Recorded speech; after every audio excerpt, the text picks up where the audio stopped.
Hola, hola, ¿qué tal, maestras y maestros? Yo soy el profe Jesús, esto es Docente Comparte. En esta ocasión tenemos para ustedes el trabajo con pensamiento matemático, un campo formativo que se incluye en aprendizajes clave para la educación integral. Sí, con lo primero que comienza el libro de aprendizajes clave es indicándonos qué es el pensamiento matemático. Sí, el pensamiento matemático y las matemáticas no son lo mismo, es lo que nos dice el libro. Nos dice que se le denomina pensamiento matemático a la forma de pensar y razonar que utilizan los matemáticos para resolver problemas en diferentes contextos. Ahora bien, ¿cómo es que esto que utilizan los matemáticos profesionistas, digámoslo así, se relaciona con la escuela? Bueno, pues porque al trabajar el pensamiento matemático se busca que los alumnos desarrollen pues estas formas de pensar, o sea, que busquen diferentes alternativas para resolver problemas en diversos contextos. Asimismo, se pretende que los alumnos y alumnas desarrollen actitudes y valores favorables hacia las matemáticas y también que le vayan dando o que le vean sentido a las matemáticas, ya sea en su vida cotidiana, desde luego en la ciencia y en la cultura. ¿Cuáles son los propósitos generales de este campo formativo en la educación básica? Pues número uno, concebir a las matemáticas como una construcción social. Pues si bien lo sabemos, las matemáticas, pues hoy en día siempre han tratado de responder a las problemáticas que se ha enfrentado la humanidad desde las primeras sociedades nómadas que comienzan a hacer cuentas en huesos o en madera con pequeñas muescas, ¿verdad? Empiezan a hacer cuentas de cuántos animales tienen, cuántos granos han reunido, etcétera. Hasta ahora que las matemáticas, bueno, pues las vemos en un código binario a lo mejor, o en un lenguaje de programación. O sea, si se fijan las matemáticas, pues sí, efectivamente son un constructo de la sociedad y van respondiendo a las necesidades que la sociedad va teniendo a través de los diversos momentos históricos, ¿verdad? También otro de los propósitos generales de este campo formativo, pues es que los alumnos adquieran actitudes positivas y críticas, que desarrollen confianza, perseverancia, curiosidad e interés. Esto a mí me llamó mucho la atención porque se hace mucho énfasis en que las matemáticas también coadyuvan al desarrollo de la autoestima. De hecho, pues es bien sabido, ¿no? Cuántos de nuestros alumnos adquieren mucha seguridad al ir avanzando poco a poco en el fortalecimiento del manejo de técnicas para resolver problemas o alguna habilidad matemática. Sí, también pues otro de los propósitos generales es el desarrollar habilidades para plantear y resolver problemas con herramientas matemáticas. Ahora bien, ¿cuáles son los propósitos del trabajo con este campo formativo para la educación preescolar? Uno de los propósitos es que pues los niños, niñas utilicen el razonamiento matemático en conteos y los primeros números, ¿sí? También pues que los alumnos y alumnas comprendan la relación entre los datos de un problema y que ellos lo puedan resolver utilizando algún procedimiento propio, ¿de acuerdo?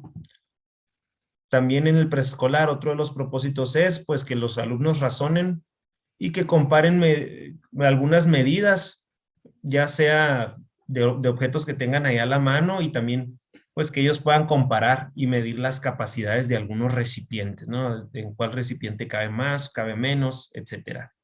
También otro de los aspectos que pretende el trabajo de este campo formativo pues es que los alumnos y alumnas conozcan el orden temporal y ubicar objetos en el espacio. Fíjense, aquí terminamos con los propósitos que nos comenta el aprendizaje es clave del campo formativo.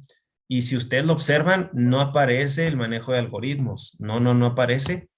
Desde luego, algunas de nuestras compañeras del preescolar lo trabajan. ¿Pero por qué? Pues porque es parte del desarrollo o del centro de interés de cada alumno o alumna, ¿verdad?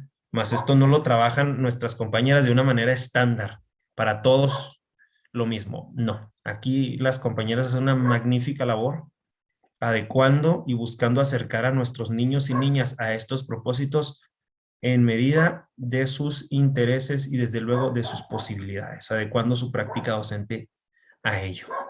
En el caso de la primaria, ¿cuáles son los propósitos de este campo formativo en la primaria? Pues uno de ellos, fíjense, aquí ya entra eso, ya vamos a encontrarnos por ahí los algoritmos, ¿verdad?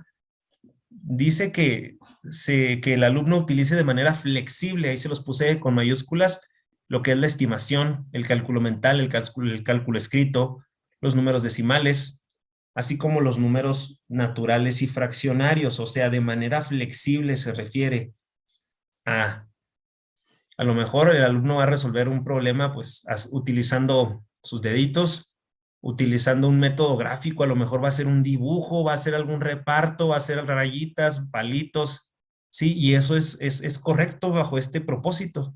Claro que lo vamos a ir viendo más adelante, aquí mismo en los propósitos y en el enfoque, pues que la intención es ir llevando a los niños, niñas y adolescentes a evolucionar esos métodos, digamos, más informales a unos más formales, pero sigue estando presente la palabra flexible y lo vamos a ver más adelante. Tanto en la primaria como en la secundaria sigue estando presente. Otro de los propósitos es identificar y simbolizar la variación proporcional, valores faltantes y el porcentaje. También otro de los propósitos para la educación primaria es el usar e interpretar las representaciones para orientarse, conocer y utilizar propiedades básicas de triángulos, cuadriláteros, polígonos, círculos y prismas. De la misma manera, otro propósito de la primaria es calcular y estimar perímetro y área en distintos tipos de unidad, buscar, organizar, analizar e interpretar datos y comunicar la información. Asimismo, este otro de los propósitos pues hace más alusión a lo que es la media, mediana y moda, que es reconocer experimentos aleatorios y desarrollar una idea del espacio muestral. Sí, ya se acerca un poco a lo que es la probabilidad, la estadística, pero si se fijan, desarrollar una idea, o sea, sembrar las nociones básicamente. Ahora, en la secundaria, nuevamente vuelve a estar presente y se los marco con mayúscula, utilizar de manera flexible la estimación, cálculo mental, cálculo escrito, con números enteros, fraccionarios, decimales, positivos y negativos. Esto es lo que cambia. Este propósito a mí se me hizo muy, muy similar al primero que maneja la primaria, pero aquí se agregan los números positivos y los números negativos. ¿Sí? Otro de los propósitos para la educación secundaria es perfeccionar las técnicas de valores faltantes como porcentajes y proporcionalidad, y resolver problemas de ecuaciones de hasta segundo grado. Si se fijan, este propósito, el de valores faltantes y porcentaje, pues viene muy similar al de la primaria. El que sí está totalmente agregado o distinto, pues es de las ecuaciones hasta de segundo grado. Otro de los propósitos para la educación secundaria de este campo formativo es modelar situaciones de variación lineal, cuadrática y de proporcionalidad inversa. Asimismo, razonar deductivamente al identificar propiedades de triángulos, cuadriláteros y polígonos regulares. Aquí ya nos mencionan lo que es perímetros, áreas, volúmenes, pero viene mucho lo que son las propiedades de los triángulos y cuadriláteros, porque pues, acuérdense que viene por ahí el teorema de Pitágoras, ¿no? Y otros más. También otro de los propósitos para la educación secundaria es expresar e interpretar medidas con distintas unidades utilizando herramientas, aquí está, fíjense, como el teorema de Pitágoras, pensar y tomar en cuenta las semejanzas, razones trigonométricas, etcétera, que sean útiles para calcular y estimar longitudes. Otro de los propósitos para la educación secundaria es elegir la forma de organización y representación más adecuada para comunicar la información matemática. Asimismo, conocer las medidas de tendencia central y decir cuándo y cómo aplicarlas, que es el análisis de datos o por medio de la resolución de problemas. Otro propósito para la secundaria es calcular la probabilidad clásica y frecuencial de eventos simples o excluyentes en experimentos aleatorios. Ahora bien, vamos al enfoque pedagógico. ¿Cuál es el enfoque pedagógico de este campo formativo? Pues se basa desde luego, como ha venido basándose en los planes de estudios anteriores, pues se basa en la resolución de problemas como medio de aprendizaje y para desarrollar actitudes positivas hacia las matemáticas. Y aquí nuevamente en el enfoque, fíjense, aquí está la flexibilidad de conceptos, técnicas, métodos o contenidos. Por ejemplo, esto yo lo puedo relacionar con una situación que se presenta muy frecuentemente en la primaria, con el manejo de la división. ¿En cuántas ocasiones nos encontramos con los niños y niñas y adolescentes que están trabajando la división y nosotros los forzamos a que al trabajar el algoritmo de la división hagan la resta de manera mental o como le conocemos coloquialmente como el método corto? Pero ¿cuántos de nuestros alumnos se les complica y ellos se sienten cómodos trabajando con el método largo en el que van agregando la resta, haciendo sus cálculos de una manera un poco más escalonada? Y es correcto, tiene que ser correcto esto, el ofrecer esa flexibilidad, porque tenemos que entender, con este enfoque nos da a entender más bien que las matemáticas son como las carreteras. ¿Por qué? Porque hay muchos caminos para poder llegar al resultado. Hay algunos caminos más largos, unos caminos más cortos, unos con más obstáculos que otros. Y los alumnos tienen que saber barajar esas posibilidades para poder entender y lograr llegar al resultado.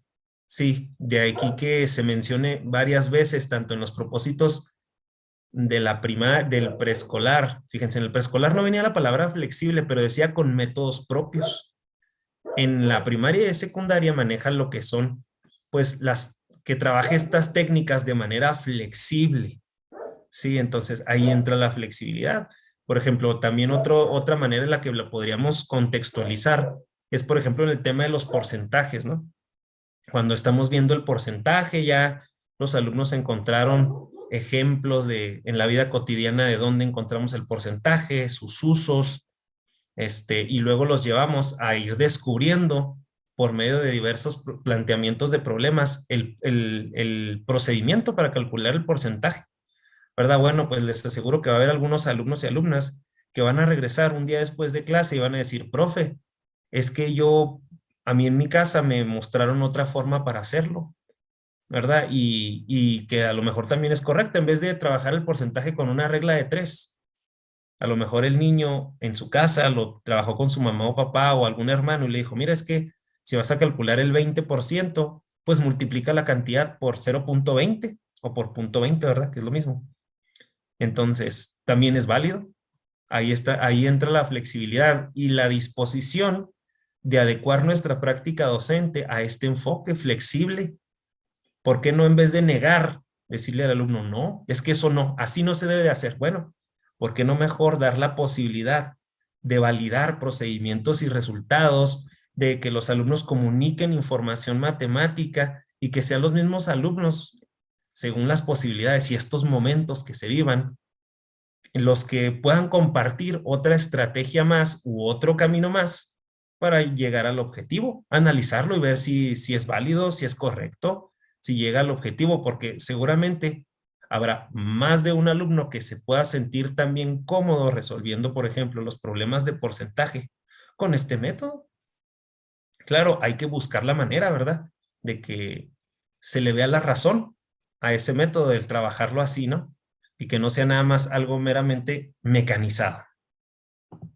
Parte del enfoque también nos dice que debemos de privilegiar situaciones en las que se analice, se compare y se concluya en diferentes fases. ¿A qué se refiere con en fases? Ahí en el aprendizaje es clave, lo maneja como trabajarlo primero individual, luego en equipos y luego en colectivo, de manera grupal o en plenaria. Desde luego, esto ya lo venimos manejando también, pues el trabajar de lo sencillo a lo complejo y desde luego, pues el trabajar con lo aprendido previamente, ¿no? El explorar los conocimientos previos de los niños, niñas y adolescentes, pues eso es una situación clave. Desde luego, en los problemas y en las diversas situaciones que planteemos, pues buscar que estén relacionadas con los contextos auténticos, así, ese es el término que maneja el libro de aprendizaje es clave. Yo le puse el guión del diagnóstico. Les comento una experiencia que me ha acontecido favorable. Cuando hacemos el diagnóstico en la escuela en la que yo me desempeño como docente frente a grupo, se da un espacio para que entrevistemos a cada papá. A la salida los vamos juntando 1 o 2 diarios en diferentes momentos de las primeras semanas de clases. Y ahí nos damos cuenta, por ejemplo, en qué trabaja el papá, la mamá, si realizan alguna actividad en familia, etcétera. Y ahí es donde podemos entrar buscando ese diagnóstico en diseñar situaciones problemáticas o consignas, vaya, que estén relacionadas a esos contextos. Desde que si tengo un papá que es carpintero, o si tengo una madre de familia que vende el periódico, o si tengo una familia que se dedica que trabaja en un taller de torno, o que vende tortillas. Bueno, ahí lo podemos nosotros relacionar. Tanto eso como con los intereses, desde luego, ¿verdad? De los alumnos. También lo vemos en el diagnóstico. ¿Qué le gusta al niño? ¿Qué programas de televisión ve? ¿Qué redes sociales sigue? ¿Qué canales de YouTube ve? Y ahí nosotros podemos buscar la manera de relacionar todos estos intereses con la realidad del alumno para diseñar esos contextos auténticos que puedan ser más motivantes para ellos, ¿verdad? Más significativos. Y desde luego, pues nos comentan, fíjense, este enfoque pedagógico abarca preescolar, primaria y secundaria, pues las situaciones lúdicas. ¿Cuántas ocasiones nosotros, a lo mejor por obviar tiempo, preferimos la copia que muy amablemente nos comparten en los grupos de WhatsApp donde se comparte mucho material, en los grupos de Facebook, ¿verdad? Pero debemos de buscar la manera de trabajar con situaciones lúdicas, lo más que se pueda, incluyendo a los grados superiores de la primaria, también con nuestros compañeros de la secundaria y pues en el preescolar ni se diga, ¿no? ¿Cuál es el papel del profesor según el plan de estudios al trabajar este campo formativo? Pues el papel del profesor debe de ser de seleccionar los aprendizajes, los temas y adecuarlos a la realidad de su grupo. Debe ser un promotor de la reflexión. Debe de ser un elemento que aclare las confusiones, que vincule lo informal de los alumnos con lo formal de las matemáticas, ¿verdad? Que le dé una gran prioridad a la comunicación, o sea, las puestas en común de la resolución de problemas, que no sea meramente fórmense, revisamos y lo que sigue, ¿no? Que se le dé un espacio de comunicación, de diálogo, ¿verdad? Y también pues que se fomente el trabajo en equipo en las matemáticas, ¿sí? Y hay algo que nos menciona, el aprendizaje es clave en uno de sus renglones, es que la transversalidad para algunos temas matemáticos no es obligatoria. ¿Por qué? Pues porque hay algunos temas de este campo formativo que meramente se deben de abordar por separado. A lo mejor al inicio así será, pero ya luego, bueno, pues se podrán modificar ahí algunas situaciones para, para fortalecer la transversalidad, pero cuando no sea posible, bueno, pues va a ser un poquito complejo, ¿verdad? Bien. Vamos continuando con el conocimiento de este campo formativo. Bueno, pues este campo formativo se organiza en 3 ejes temáticos, que es el análisis de datos, forma, espacio y medida, número, álgebra y variación. ¿Cuáles son las orientaciones didácticas que a su vez, junto con el enfoque, pues son los elementos que nosotros debemos de contemplar para realizar nuestra planeación? Y desde luego, pues, para dirigir las clases en sí, ¿verdad? Una de las orientaciones didácticas es que hay que comprender la situación implicada en un problema, o sea que muchas de las ocasiones, así lo menciona el plan de estudios, los errores en las matemáticas se dan por una mala lectura. De ahí que se le deba de dar una intencionalidad cuando trabajamos con un problema. Bueno, a ver, ¿qué nos están preguntando? ¿Qué nos están pidiendo? ¿Qué datos tenemos? Seguramente se han encontrado con esta situación. Bueno, a mí me ha sucedido que hay lecciones, vaya, del libro de matemáticas o de desafíos matemáticos, que la pregunta se contesta con un sí, con un no, son iguales, son diferentes, son paralelos y los alumnos quieren poner un número. Así de sencillo, ¿no? O sea, les están preguntando, son diferentes, ¿cómo son estas líneas entre sí? Y los niños quieren medirlas, cuando a lo mejor hay que poner son paralelas, son perpendiculares, son diferentes o etcétera, ¿no? Según sea el caso. Entonces, eso es algo en lo que tenemos que hacer énfasis, en el trabajo de la lectura del problema. Y también, fíjense, acá está otra que abona a la flexibilidad de los propósitos y del enfoque, ¿sí? Que es plantear rutas de solución propuestas por los alumnos. O sea, ya leímos el problema en la consigna, ¿cómo lo podremos resolver? O ya cuando los alumnos lo resolvieron, a lo mejor lo resolvieron individual o en binas o en equipos, ¿cómo lo resolvieron? ¿Qué operaciones utilizaron? ¿Por qué decidieron hacer eso? Sí, porque seguramente habrá equipos o habrá compañeros o alumnos y alumnas que digan, no, pues es que yo para hacer este trabajo yo lo hice mental, por esto y esto y esto. Yo decidí hacer 2 operaciones o una y llegué al resultado. Bueno, son situaciones que debemos de trabajar con este campo formativo. También pues el fortalecer el trabajo en equipo y el manejo del tiempo. Fíjense, así lo comenta el plan de estudios, ¿eh? Implica más tiempo que los alumnos resuelvan en vez de llenarlos con información que pronto olvidarán. Sí, o sea, aquí nos hace un gran paréntesis, ¿no? Que me llamó mucho la atención en que pues el manejo del tiempo es clave, pero también tenemos que como que ser conscientes y no preocuparnos tanto por el avance, porque más vale, lo que nos están diciendo aquí es que más vale dedicarle el tiempo para que los alumnos lo resuelvan. Por ejemplo, cuando estamos viendo las áreas, ¿no? En primaria, se me ocurre. Estamos viendo las áreas. A ver, ¿cómo podemos calcular el área del rectángulo? Bueno, pues habrá algunos que digan, pues así, asá. Luego, bueno, pues vamos a hacer el ejemplo con una caja. Habrá quien diga, por ejemplo, en la fórmula del triángulo, bueno, ¿por qué se divide entre 2? ¿Por qué es base por altura entre 2 para calcular el área del triángulo? Bueno, pues sabrán algunos que, no, pues para no tardarnos, pues le damos la fórmula así directa y ya. No, no, no. Aquí lo que nos dice es que, pues debemos de darle el tiempo. Claro que va a implicar más. ¿Por qué?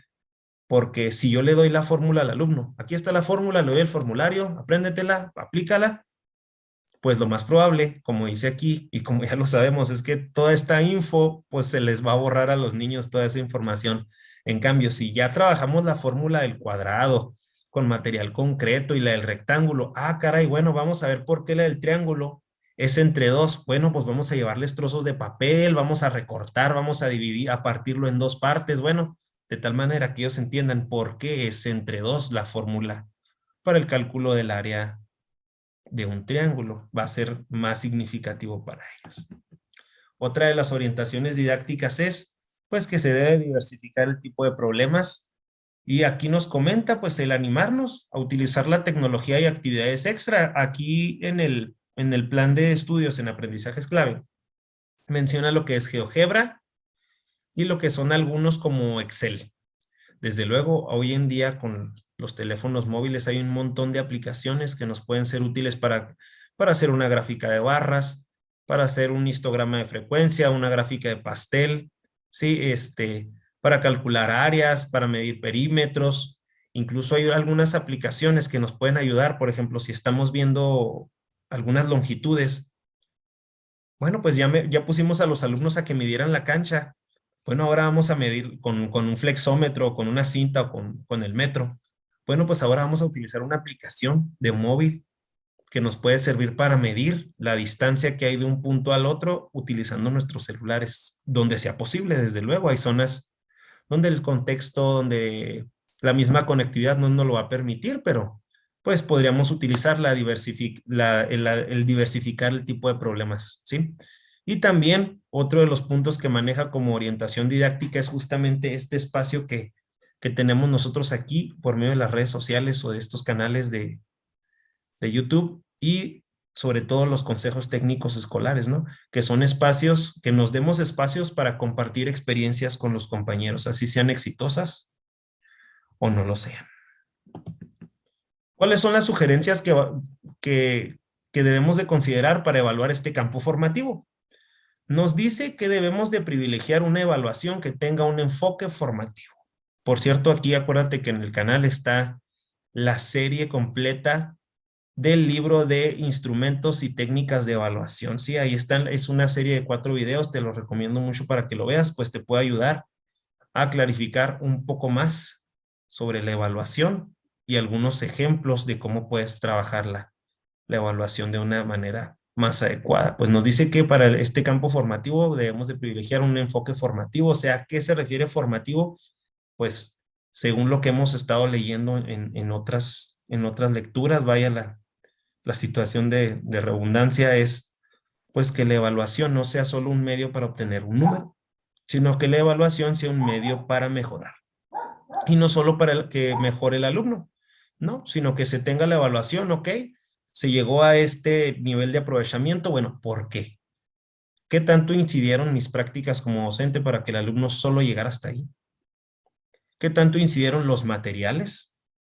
¿O qué tanto incidió también la conducta, la actitud del alumno mismo, ¿verdad? De ahí que sea el enfoque formativo en que no solo sea la evaluación para mí, profe, y para el papá al final, como una boleta. No, no, que sea un medio para que el alumno y el docente y el padre de familia tomen decisiones. Decisiones como que modificar las estrategias, modificar el uso del material, hasta la disposición de la organización de las filas o en equipos, ¿sí? O también, ¿por qué no? Bueno, pues otro instrumento o técnica de evaluación pueda ser utilizada, ¿sí? Esta evaluación, pues como te decía aquí, nos debe dar seguimiento de las actividades que se están dando. Y bajo ese enfoque formativo debemos de entender este punto que viene aquí al final, que los errores son una oportunidad según su tratamiento. O sea, el alumno pasa, trabaja un problema, está mal, yo simplemente lo encierro o le pongo una línea o un guión, no. Una vez que ya nosotros estamos observando la situación, a ver, chicos, pásale, resuélvelo. En qué crees tú o sus compañeros le pueden ayudar? ¿En qué parte el compañero o este procedimiento, vaya, está erróneo? Ya los mismos alumnos son los que pueden sugerir, como lo vimos más adelante, alternativas de solución a los problemas.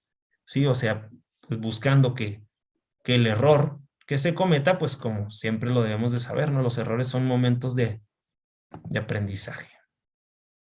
También en el libro de aprendizaje es clave respecto a este campo formativo, nos da algunos indicadores para evaluar los avances. ¿Cuáles son esos indicadores como para irnos dando cuenta cómo van progresando nuestros niños, niñas y adolescentes? Bueno, pues que van a migrar o van a ir pasando de necesitar ayuda para resolver las situaciones que se presenten en el aula a la autonomía. Poco a poco van a ir dejando esa solicitud de ayuda y van a irse acercando más a la autonomía. Y también pues van a ir justificando sus problemas o sus resultados de una manera informal, cada vez a algo más formal, al uso de propiedades, ¿no? ¿Cuántas veces les preguntamos, ¿cómo lo resolviste? No, pues, no sé, pero así me dio. Bueno, y habrá algunos que digan, no, profe, mire, yo utilicé para hacer la suma de un medio más 2/3, dos tercios, yo utilicé hice unos círculos y luego los dividí, otros que digan, no, pues yo utilicé el método mariposa, yo busqué igualar los denominadores. Bueno, van a llegar a ese punto, a lo mejor al inicio no, pero es parte de ir, es un indicador de avance, pues, es lo que nos dice el libro de aprendizaje es clave. Y también otro indicador, pues, es que nuestros alumnos y alumnas migren de lo informal a lo experto, o sea, de pasar de lo kinestésico, de estar tocando los deditos para contar o hacer palitos, rayitas, que pasen a lo experto, al algoritmo, es lo ideal. Pero aquí, pues, volvemos al tema de la flexibilidad, del no forzar, ¿sí? Si el alumno no lo ha logrado el llegar a lo experto o a lo formal, bueno, pues hay que ofrecerle a él o a ese grupo de alumnos, a esos alumnos, un material distinto o otras experiencias para que pueda llegar a ese nivel que es el esperado, ¿no? Para reflexionar, fíjense, el plan de estudios ya en su parte final, al trabajar este campo formativo, nos dice lo siguiente: una relación creativa y significativa con las matemáticas no se da de un día para otro. Requiere trabajo constante del maestro y el alumno, y la evaluación va a ser clave para ello. ¿Por qué? Pues es como lo que estamos viendo, por ejemplo, para estas fechas, depende del momento en el que veas el video, para estas fechas se está trabajando el CISAT, el sistema de alerta temprana, ¿no? Donde trabajamos el cálculo mental. Bueno, si yo realizo mi procedimiento del CISAT, entrego mi semáforo o mis resultados, los subo al sistema, hago lo consiguiente y ahí lo dejo, ahí está, es número muerto. Pero en cambio, si yo reflexiono y digo, miren, aquí veo que la mayoría de mis alumnos cometió el error en la pregunta que hace alusión a las divisiones, o en el manejo de los números decimales, o en completar. Ya ven que hay algunas preguntas ahí de completar. Bueno, pues, ¿qué significa? Que yo tengo que plantear más solución, más momentos del trabajo con cálculo mental, a lo mejor ofreciendo material concreto o ofreciendo material visual. Ya ven que ahí nos damos cuenta que muchos de nuestros alumnos son más visuales. Si no ven la tarjeta, pues se les dificulta el contestar esa pregunta de cálculo mental. Entonces, hay que quedarnos a reflexionar con esta frase, pues la evaluación va a ser clave para mejorar y que pues requiere tiempo. ¿Sí? Te agradezco que hayas estado hasta aquí, hasta el final. Te recuerdo nuestras redes sociales, ahí estamos en docente-comparte, ahí pues estamos haciendo algunas dinámicas muy similares a las del YouTube y desde luego no dejes de suscribirte, dale like, compártelo en tus centros de trabajo o en los grupos de WhatsApp. Muchísimas gracias, sigue al pendiente de las próximas publicaciones. Cuídense.